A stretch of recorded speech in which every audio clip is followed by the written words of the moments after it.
There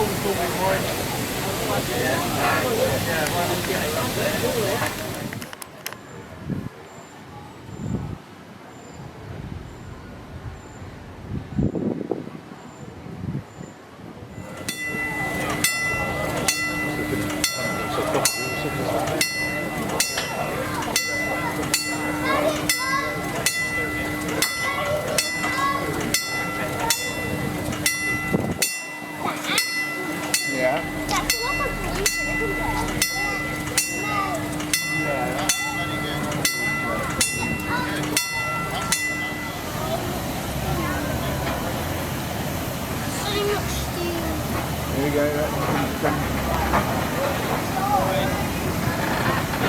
Give them away, Ben.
built wagons for over 100 years. They started in Glasgow, Galley and McClellan, and 100 years ago, when they were getting busier and their products were in demand, they built a brand new factory and moved from Glasgow to Shrewsbury. And the factory still survives to this day. And of course, in those days, there were no limits about what you could carry, there was no plating. If you could pile it on, then that was fine, away you went. So of course people said, well, we could do with more than 4 wheels. So they started building them with 2 axles at the back, and ultimately somebody said, well, that's still isn't enough. So they built what we consider now to be the classic British truck, the 8-wheeler, the rigid 8-wheeler. There's only 2 of these in existence that have survived. There's a chain drive one, an earlier DG, and this one, the S-Type. This is a very modern truck in a lot of ways, very fast on the road, with a 4-cylinder engine slung under the chassis, quite capable for 60 miles an hour without any bother. Stafford's up in Newcastle area were actually issued with a spare chassis down in Winds, the heavy haulage contractors in Newport, South Wales, and purchased by a gentleman called Edgar Shone, who was a pub landlord in Cricklewood in North London. And he had 7 Sentinels at one time. Just pulling around into space there, we got the little Wallace and Stevens. That's an oil bark tractor.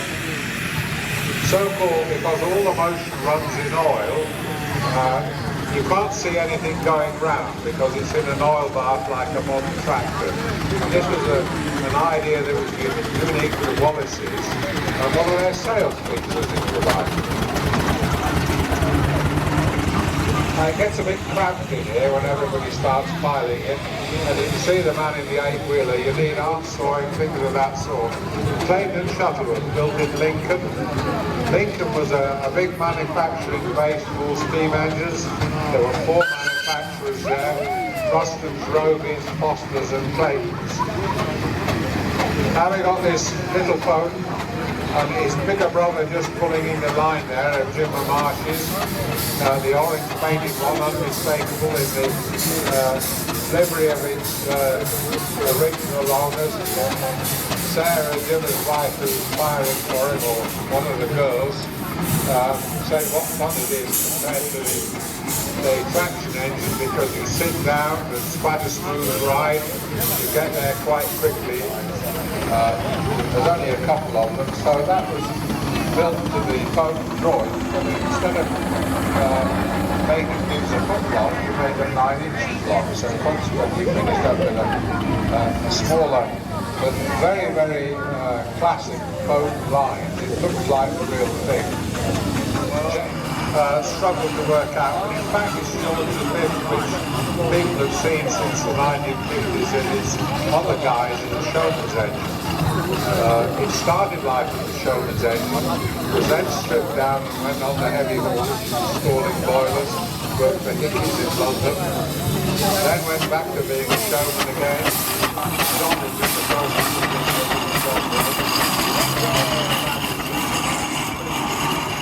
working clothes, well maintained, mechanically sound, clean, polished, but still got its old working paint. And you'll notice it had a very large prominent tank between the rollers. That was not intended for water, it was intended for tar. So it was a patching roller, a tar spraying roller. It had a spray bar on the back. Steam, of course, heats the tar. Then you can go around potholing and rolling it all at the same time. Lord Raglan, a 4-horsepower built by Garrett's over in Leiston in Suffolk. Most of the you're looking in exceedingly good repair, all things considered.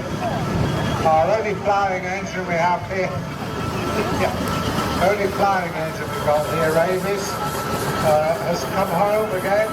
Again, it was one of the lakes of how these lads bought as a big basket case, a pile of bits, the crank was out of it, it was bent, there were all sorts of things wrong with it.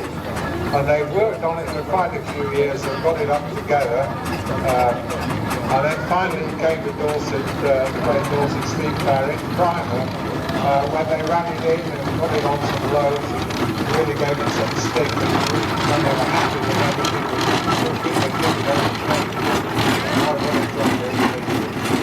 It was not normally an Asian colour, but the right shade of blue was carried by that lady and that lady found there by Pasha suits her very well.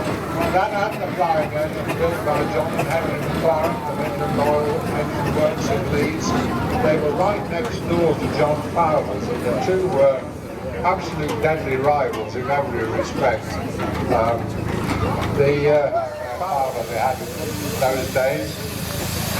Another foreigner we've got coming round, the Iroquois roller, come from America. This is a tandem roller, and this was an attempt to get the weight distribution of the roller right, so the weight was the same at the front as at the back. They weren't terribly popular and they weren't terribly practical. You could see the fire hole door, it's facing you on the side of the boiler, so the driver has to get off the firing, which is not terribly useful at times.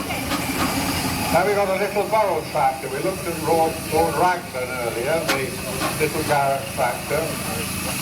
Now we've got the Burrell tractor, the gold medal. Burrell's built a lot of these. They were very popular and very fast.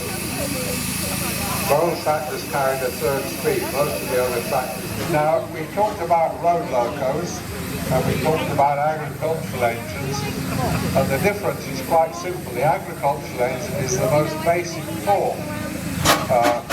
Usually quite slow, 2 speeds, no springs. They weren't invented for long distance road work. The road locos were, although long distance meant a whole different thing. I remember Hancock's brickworks in Exeter would deliver regularly to Birmingham, and that was, and it's probably, I think, the oldest big Burrell Showman's engine there is. Certainly the oldest active one.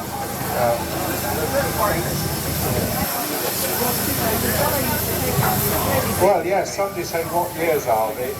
I'm babbling away here.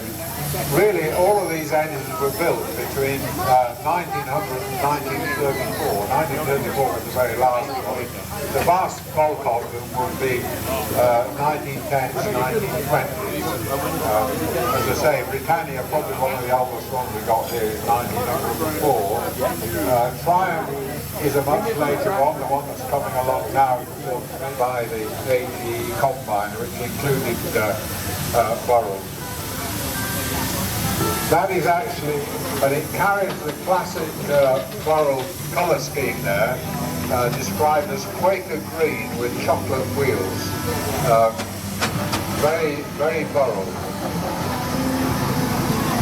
But they didn't build green showman's engines, Burrells, with one notable exception, Lightning, which Emerson and Hazard ordered, and they insisted that it come out of the factory. It controls the output of the big one. So that little one is called the exciter because it excites the field coils of the big dynamo. And the rain has gone, so I can get rid of that. Thank you, Gary. Gary's my sort of ADC in military terms, and it's brilliant. We've just been joined by a miniature there. I didn't actually look. I think it's a poster, top of the drawings, but 1/3 of the size. Another tractor. Say another little 4-horse compound tractor. This one is a Leeds product from Fowler's. We saw the roller earlier on, due to mechanical car strain and grouting. This was Fowler's offering as a single-man lightweight road tractor, and they were very, very good tractors, highly regarded by the owners and operators. The idea is, of course, with a tractor like that, Britain's finest industrial heritage. There's no question about that. We've got something from most of the principal manufacturers, which pumps the car, and on the back the spray bar. When that engine retired from commercial service, the people who quoted for doing the work that it did discovered they could only spray some of the North Wales roads downhill because they couldn't hill start.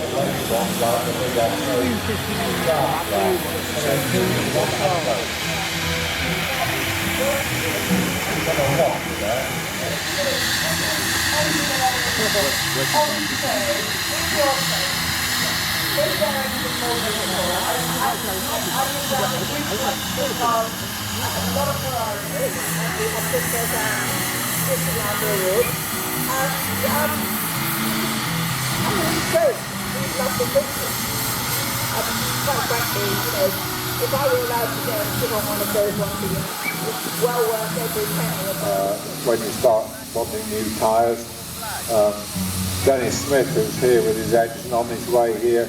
He had a blow out and that was always a requirement for the pressure gauge because the old engine drivers didn't necessarily read.